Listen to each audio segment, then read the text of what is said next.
11. A morte. 1. Meditação sobre a morte. É impossível estabelecer a menor separação entre a meditação sobre a vida, aconselhada por Spinoza, para quem a meditação sobre a morte é sinal de nossa impotência, e a meditação sobre a morte, aconselhada por Platão, para quem é esta última a verdadeira meditação sobre a vida. De fato, a vida e a morte formam um par. Só tem sentido porque se opõem. E o contrário da vida não é o nada, e sim a morte. É a ideia da morte, isto é, de uma vida que termina, que confere ao sentimento da vida sua extraordinária acuidade, sua infinita potência de emoção. Assim que a ideia da morte se distancia, a vida já não passa para nós de um hábito ou de uma distração. Só a presença da morte nos obriga a olhá-la face a face. Quem se desvia da morte a fim de melhor desfrutar da vida, se desvia também da vida. E para melhor esquecer a morte, esquece a morte e a vida. É porque nossa vida, que recomeça todas as manhãs, se conclui com a morte e jamais recomeça de novo, que ela constitui para nós um absoluto. É preciso esgotá-la em uma única vez.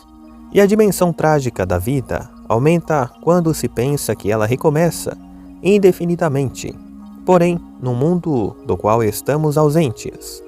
No que nos diz respeito, os dados estão lançados de uma vez por todas. Se nos enganamos, é para sempre. O nascimento que limita nossa vida na outra ponta não tem para nós uma presença tão aguda, pois abre nosso destino para uma promessa, enquanto a morte a fecha numa consumação. Poder-se-á dizer que estamos presente ao nosso nascimento, que nos propõe, mas que nos dá a existência, e que a remergulha atrás em trevas imensas? É o destino de todo ser germinar na obscuridade, como o grão de trigo, e morre na luz. Só estamos plenamente presentes a nós mesmos, no dia de nossa morte, quando já não podemos acrescentar nada ao nosso ser realizado, quando o universo, ao nos recolher, nos entrega, enfim, a nós mesmos.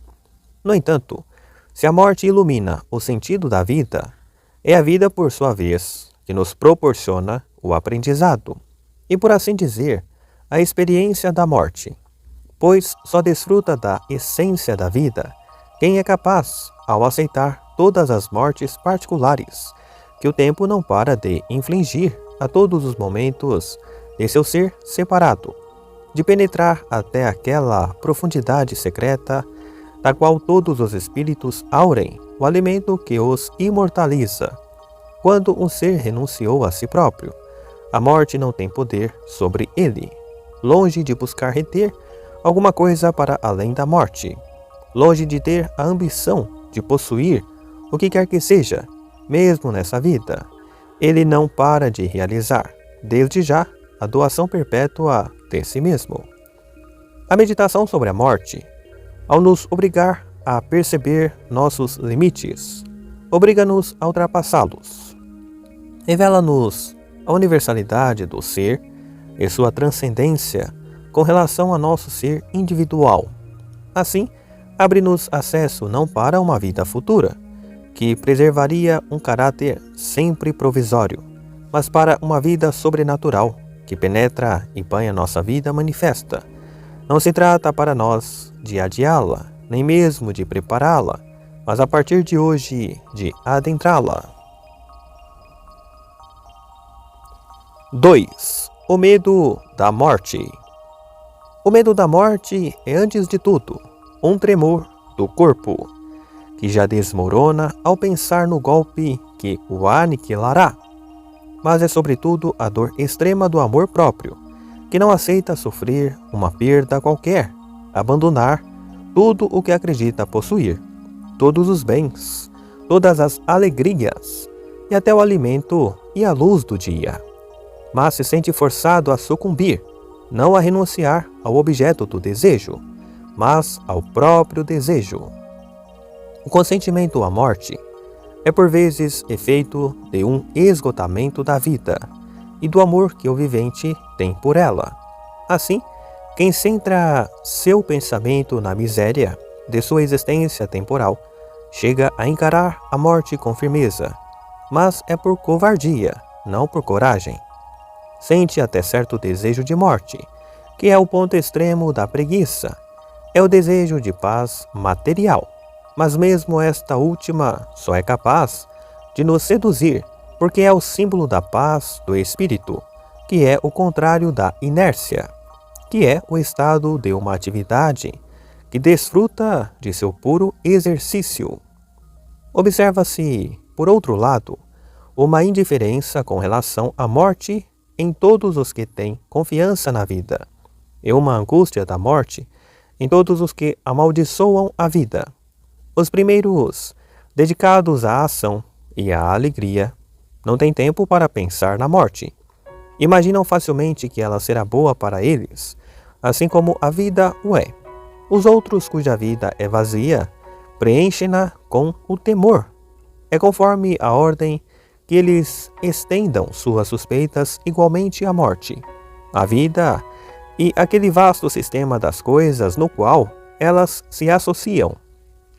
Quem ama a vida, quem desfruta de sua essência, quem sabe que ela sempre se entrega a ele por inteiro, mas não para de lhe revelar continuamente novos aspectos de si mesma, não teme a morte, porque tem da vida uma posse tão perfeita que se sente capaz de levá-la consigo até as estrelas.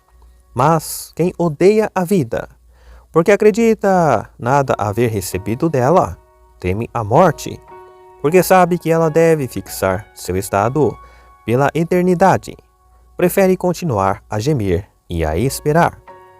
Se soubéssemos que nossa morte ocorreria, com certeza num dia determinado, em vez de parecer sempre possível, inevitável, será que continuaríamos a temê-la? Seria preciso acabar por se preparar para ela e aceitá-la. Mas, se a hora é incerta, o acontecimento é incerto. A morte adere de tal modo à vida que é preciso dar a uma e a outra um único consentimento. Só quem conhece antecipadamente o termo de sua vida viverá até então com uma espécie de segurança. Adiaria o exame interior, os pensamentos e as resoluções espirituais que dariam a cada uma de nossas ações um valor absoluto, se pudéssemos realizá-la pensando que é a última. Se tememos a morte, é porque ao sentir que nossa vida é um vazio por preencher, tememos sempre não ter sido bem-sucedidos e pedimos sempre uma moratória para acrescentar o que falta. Mas esse é um defeito do amor próprio, pois a vida é um molde que nos cabe preencher, mas que não sabemos qual é seu tamanho. Quem leva a bom termo a tarefa de cada dia deve sempre estar pronto para vir o molde romper-se e a estátua aparecer. Quem teme a morte quer guardar eternamente um molde, no qual não soube colocar nada. Não quer ver a estátua sair.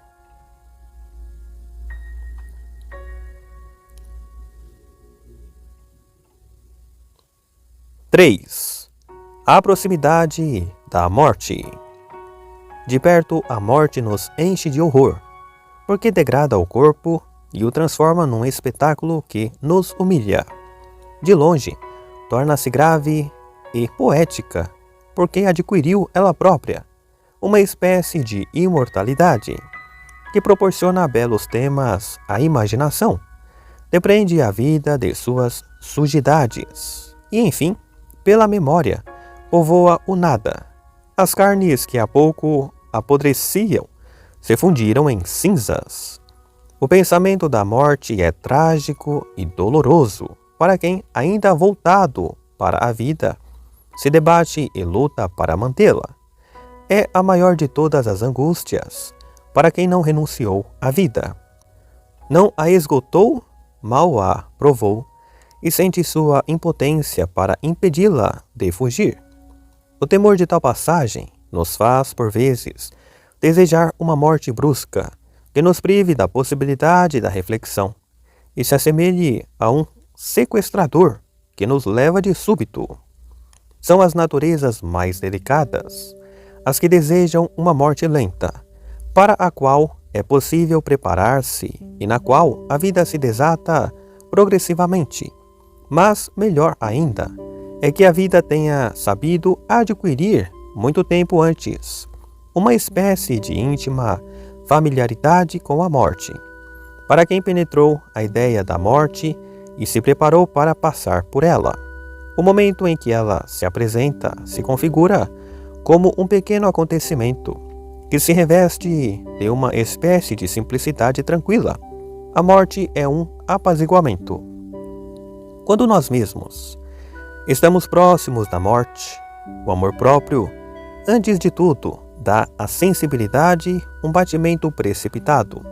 Mas, se estamos livres do amor próprio, jamais entra em nosso pensamento tanta luz. Jamais ele tem um movimento mais regular e mais ágil. A presença da morte nos faz ver tudo em sua dimensão mais verdadeira, porque nos libera de todo interesse. Revela-nos nossos pensamentos verdadeiros, isto é, os que se encontravam em nós, sem que estivéssemos claramente conscientes deles, e que nos assombramos de não ter sabido tornar mais visíveis. Assim, no momento em que se acredita deixá-la, a vida pode assumir uma doçura luminosa. Mas como essa doçura deixaria em nossa alma alguma nostalgia? Ela é uma dádiva que a morte, quando parece iminente, oferece à vida. Ela que despoja os acontecimentos da vida do caráter contraído e doloroso que tinham para nós, enquanto se desdobravam e os transforma num puro espetáculo carregado de significação. E é esse mesmo espetáculo que levamos para a morte. 4. As relações com os mortos. Preocupamo-nos em demasia com os mortos. Devemos buscar nossa salvação e a dos que vivem à nossa volta. A salvação dos mortos já não nos incumbe, mas ainda existe neles um sono que não temos o direito de perturbar. Basta que o que neles havia de vivo ainda esteja vivo em nós, nas partes eternas de nossa natureza. Não somos apenas seus herdeiros, constituímos algo uno com eles, mas não se deve honrar neles aquela forma separada que ainda mantém uma aparência humana e se desintegra assim que a tocamos. Não nos disponhamos a comparar com suas cinzas o que em nós mesmos já é cinza e há de se juntar a deles. Não se deve, ao honrar nos mortos, os mortos que seremos um dia, prestar uma sutil homenagem aos vivos que somos. Honramos os mortos porque sua vida, doravante fixada, entrou no círculo das realidades eternas. Quando os vemos subtraídos à agitação dos vivos, inclinamo-nos diante de sua imóvel majestade. Não pode haver glória, portanto, senão para eles, pois os vivos continuam no devir. Não se sabe para onde tende sua ação atual, e seu passado parece sempre poder ser desfeito. Enquanto lhes restar o sopro, ainda tem tempo e poder para destruir todos os seus méritos. Até nos vivos, só se pode honrar o que nenhum gesto futuro parece capaz de alterar. Honrá-los é já transformá-los em mortos. Por vezes, quem honra os mortos os inveja. Invejar os mortos é querer injustamente experimentar o repouso antes que sua própria tarefa esteja terminada. É querer desfrutar de sua imobilidade com a consciência móvel de um homem vivo. Dir-se-á talvez que esse amor da imobilidade é o amor da existência em toda a sua pureza, desprendida de tudo o que a ela se associa de perecível, mais ainda que a imobilidade. Porém, o que se inveja é sua glória e todas as homenagens pelas quais eles sobrevivem. Ao honrar os mortos, alguns pensam defender-se da lembrança deles, que os perturba. Mas os mortos nos deixam tranquilos se realizamos com inocência nossa tarefa presente. Agitam nosso sono e paralisam nossa atividade se nos deixamos atormentar pelo remorso de um passado irreparável. Iluminam e apoiam nossa caminhada se sabemos associá-los à realização de nosso destino. Os homens mais piedosos abrigam os mortos no pensamento, como numa sepultura viva. Tem com eles uma relação espiritual, em que sua própria consciência se amplia, se ilumina e se purifica. Embora a morte fixe nossa natureza pela eternidade, ela nada guarda de tudo o que, em nossa natureza, era perecível e só tinha uma existência momentânea. As homenagens prestadas aos mortos só têm sentido porque a morte os despojou de todas as suas fraquezas. A lembrança deve imitá-la, mas nem sempre o consegue. Dos mortos, então, é menos a lembrança que a ideia o que devemos honrar, pois a lembrança lhes preserva uma fisionomia individual e material.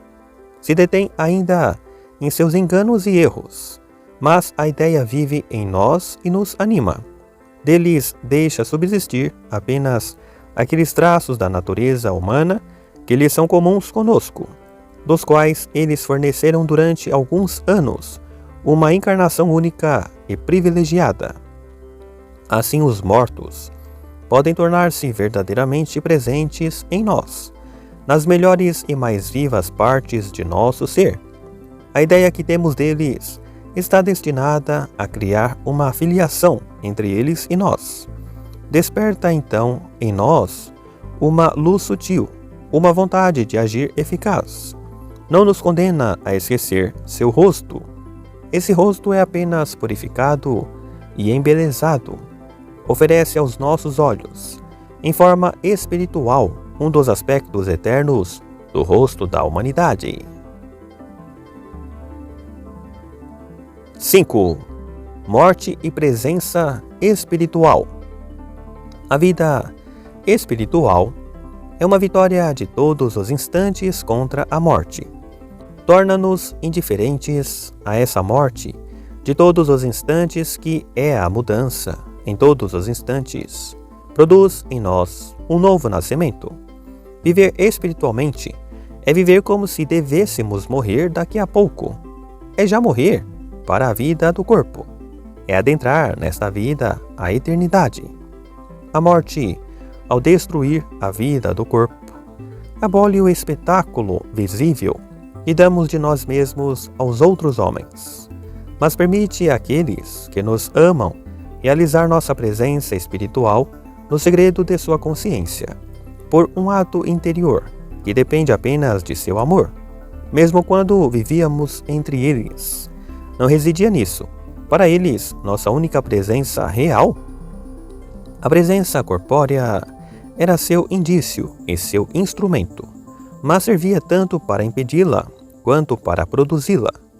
Só nos dava tanta alegria porque era para nós uma espécie de segurança. No entanto, uma presença jamais pode ser dada. Só existe a presença que damos a nós mesmos. Assim, por vezes, a presença material separa os seres mais que a ausência, ao dispensá-los, como se ela pudesse bastar para contentá-los de realizar aquela presença interior que é a obra do Espírito puro. Em contrapartida, acontece também que a morte seja capaz, ao destruir o ser de espetáculo, que sempre somos para alguém, de nos tornar mais presentes a seu pensamento do que éramos em vida. Revela-nos a essência dos seres com os quais vivemos muito tempo, mas sem notá-los. Revela tudo o que devíamos a eles, tudo o que não fizemos por eles, tudo o que poderíamos ter extraído deles e que eles nos ofereciam, mas que não quisemos acolher. Não é preciso, então, dado que a morte nos impede agora de mostrar-nos, e dado que nos liberta da distração e do amor próprio, que ela nos torne, quando chega a nossa vez, perfeitamente interiores a nós mesmos. Em vez de mergulhar nossa vida nas trevas, a morte envolve-a numa luz sobrenatural. Depois de uma ausência longa e dolorosa, a ideia de retorno é um estímulo benfazejo, e o retorno em si, a mais doce das consolações. É preciso ter estado separado por muito tempo para desfrutar tanto da separação quanto da reunião. Mas a morte leva esses sentimentos até o absoluto, pois a vida nos separa do ser total e a morte nos reúne a ele.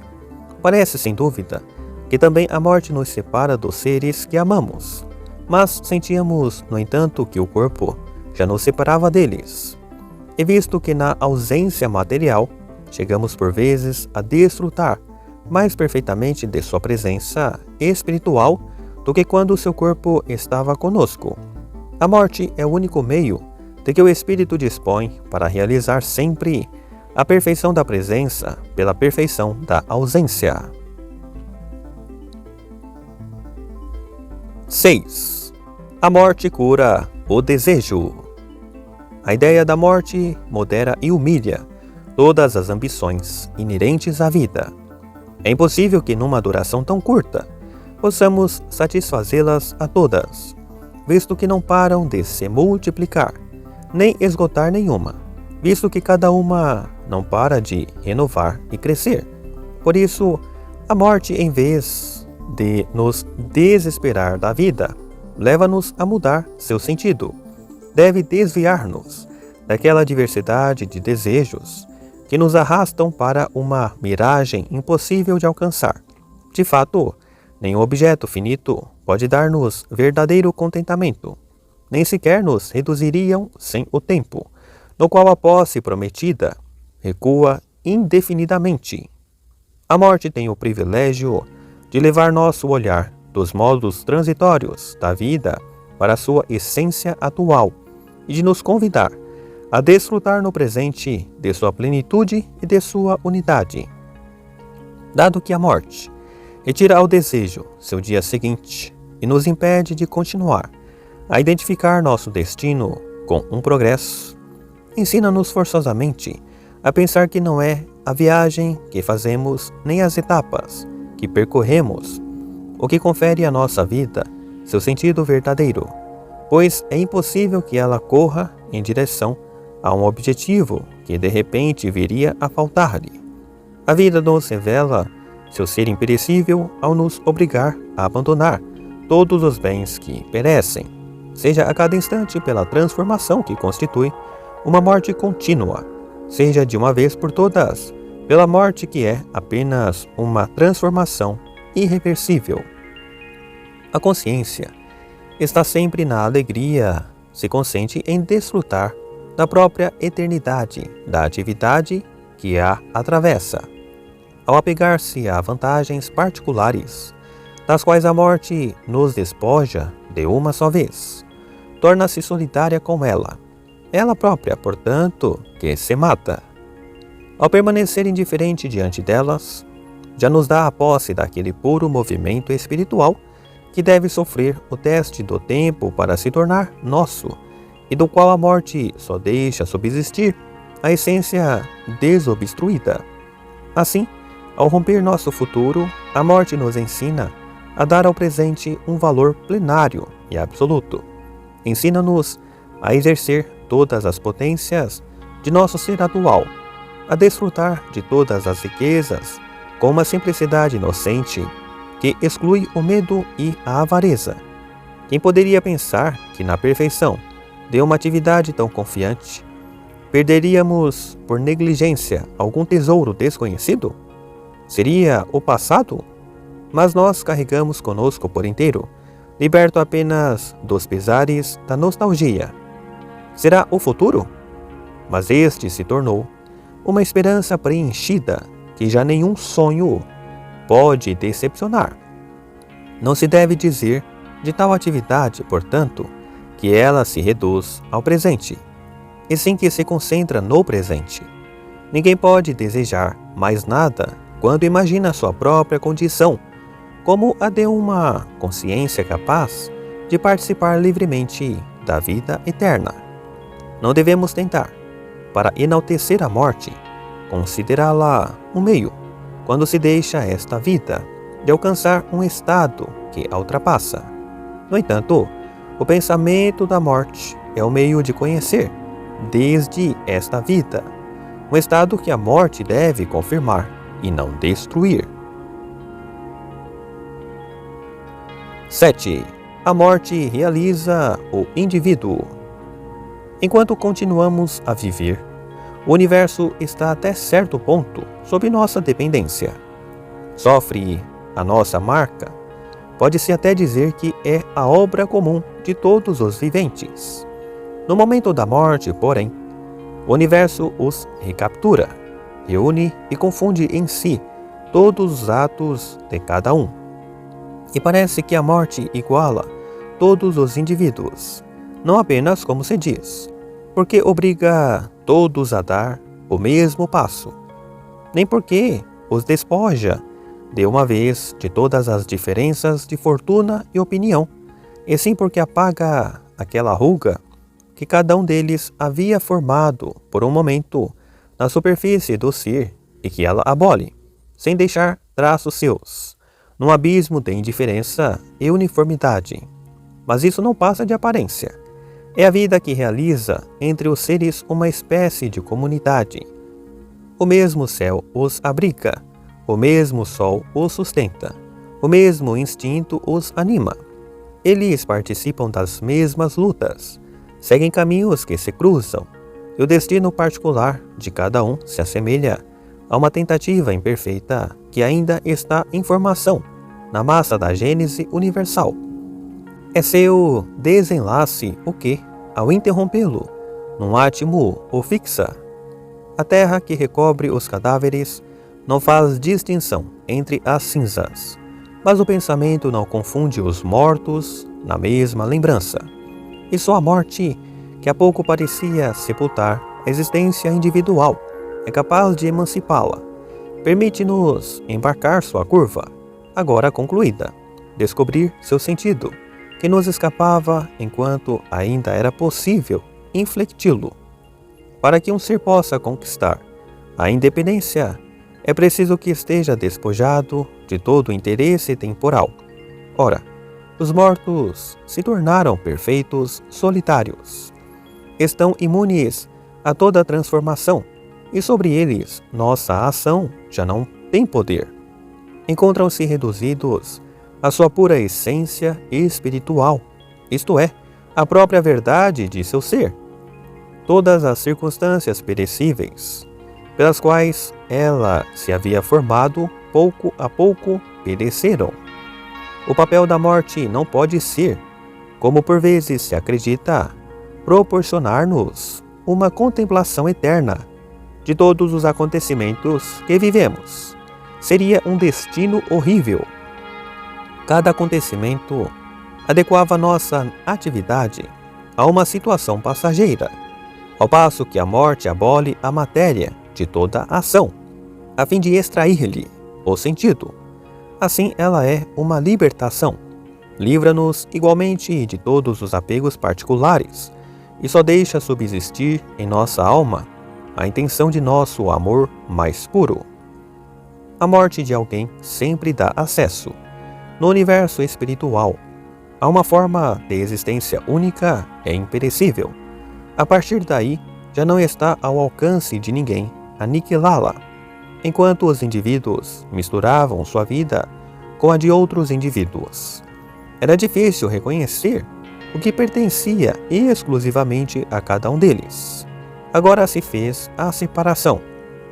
A morte extrai os seres daquela espécie de comunidade natural em que a vida os retinha, para neles criar a independência pessoal, graças ao perfeito desapego que ela produz de tudo o que lhes é exterior, e ao qual, por suas próprias forças, eles jamais teriam chegado. 8. A morte é um cumprimento.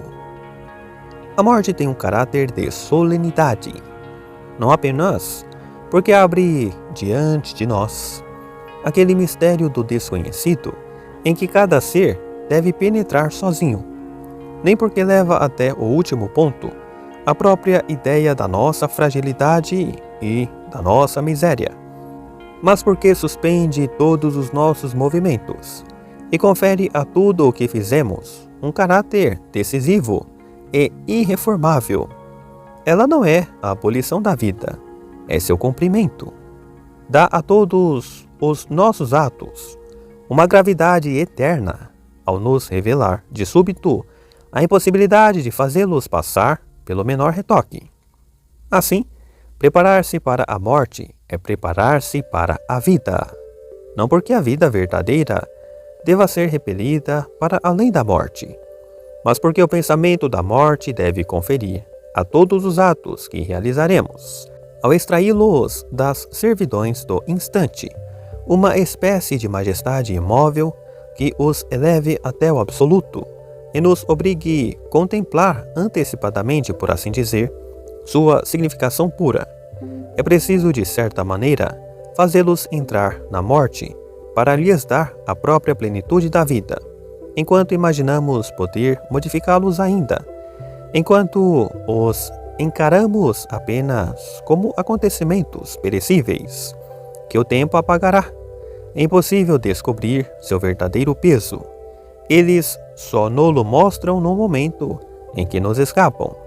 É a morte o que nolo revela, ao tornar-nos atentos ao som produzido por sua queda na eternidade.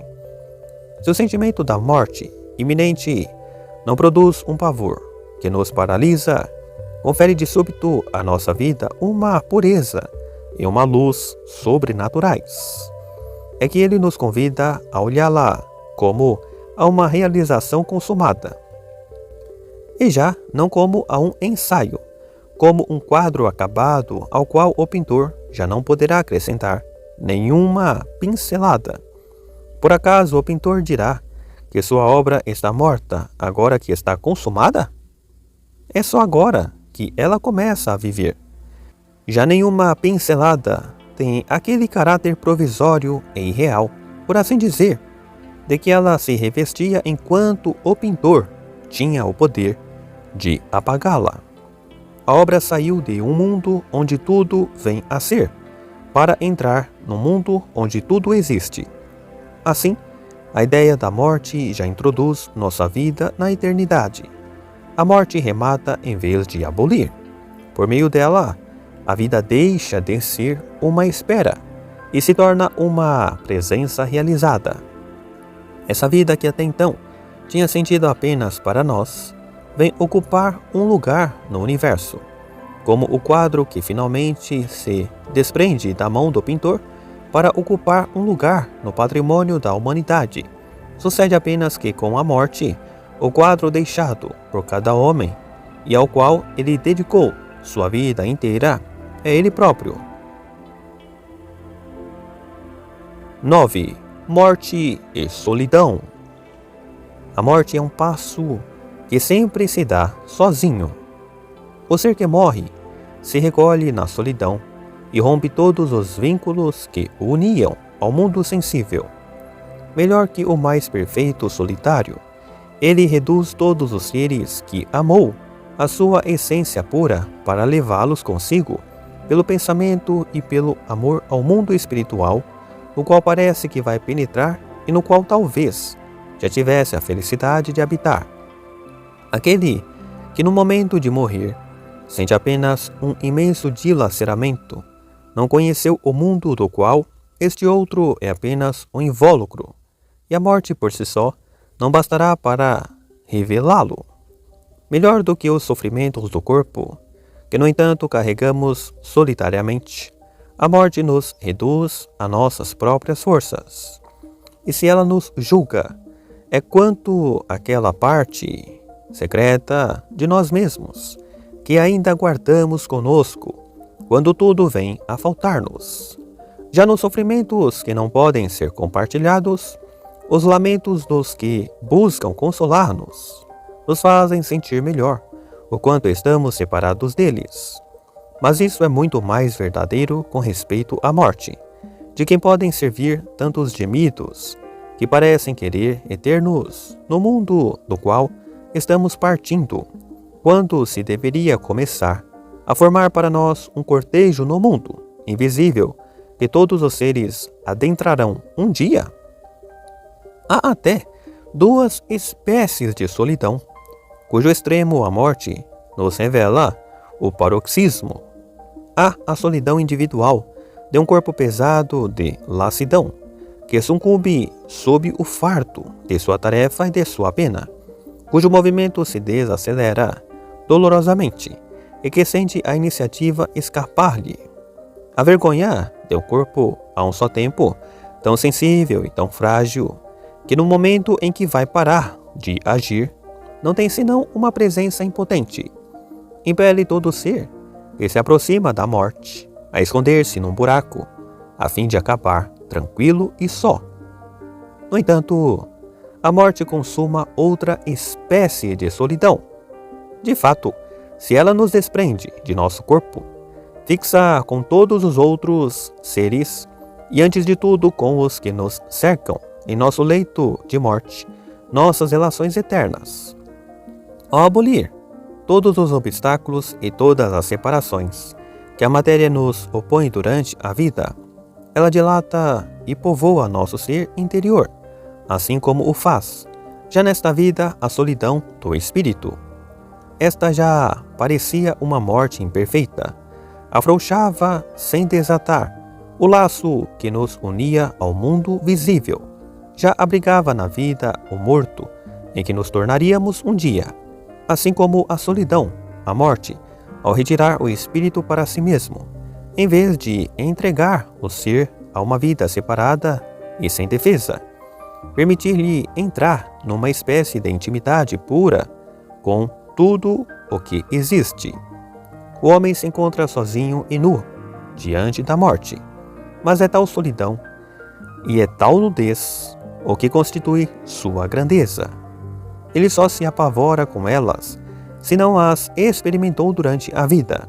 Mas se tal solidão e tal nudez constituíam para ele, havia muito tempo, realidades familiares, ele reconhece no momento de morrer o rosto que sua própria vida tinha para ele em suas melhores horas. Em vez de ser dilacerado pela perda de seus afetos e de sentir que eles lhe faltam, encontra-os tal como sempre os conheceu, isto é, com partes imperecíveis de seu ser espiritual. Eles lhe aparecem numa luz mais transparente e mais pura, no momento em que as demonstrações sensíveis que os expressavam, mas que os ocultavam, caem como vestimentas. 10. Entrar na eternidade. Por acaso pensas, pergunta Platão na República, que uma grande alma, que dirige seu pensamento a todos os tempos e a todos os seres, considera a vida do homem como algo importante? É que a morte só importa para o amor próprio, enquanto a inteligência que ele nos desprende abarca todo o universo e reposiciona o indivíduo numa ordem eterna. Mas a morte nada modifica na ordem eterna. Ela só tem importância para o indivíduo. Só é dilacerante para a parte finita e mortal dos seres que morrem ou dos que são unidos a eles. Tira-lhes a fruição do que neles havia de perecível, mas de maneira tal que a ideia de tal privação é capaz de afetá-los, e não a sua realidade, Pode-se dizer também que ela remata sua existência ou a cumpre, e o medo que temos dela é uma espécie de medo de nós mesmos, o medo do ser que nos temos a nós mesmos. Considerando a morte como um dos acontecimentos que fazem parte de nossa vida, nosso pensamento, que é seu espectador, não deve deixar-se perturbar, pois, embora o acontecimento nos advenha, não pode atingir o pensamento, que é a parte mais pura de nós mesmos. O pensamento não está sujeito ao destino transitório dos objetos que ilumina.